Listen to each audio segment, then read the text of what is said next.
పవిత్రమైన రక్తము అని ఎలా మీరు చెప్పగలుగుతారు? మంచి ప్రశ్న అడిగారు. యేసుప్రభు వారు రక్తము పవిత్రమైంది అని చెప్పాలి అంటే మొట్టమొదటిగా యేసుప్రభు ఎలా జన్మించాడో తెలుసుకోవాలి. యేసుప్రభు ఎలా జన్మించాడు? కన్యక గర్భంలో జన్మించాడు. అది చరిత్ర ఆధారం మనకు తెలుసు.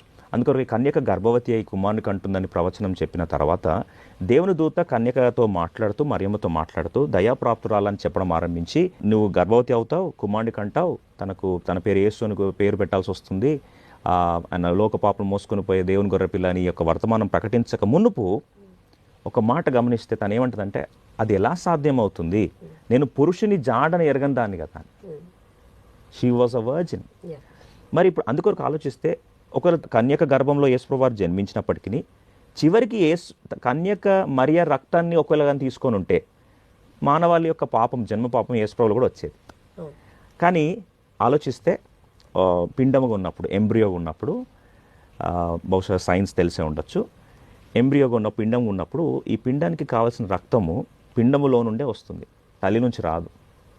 ఎందుకంటే తల్లి నుంచి వచ్చింది అనుకోండి, ఒకరు కలిసింది అనుకోండి, RH ఫ్యాక్టర్ అంటారు మనం, A పాజిటివ్ B పాజిటివ్ అంటాం కదా. ఈ RH ఫ్యాక్టర్ ఇన్కంపాటబిలిటీ అయితే, అంటే తల్లిది వేరే కొడుకుది వేరే, లేదా తల్లిది వేరే పిండం వేరైతే పిండం చచ్చిపోతాడు.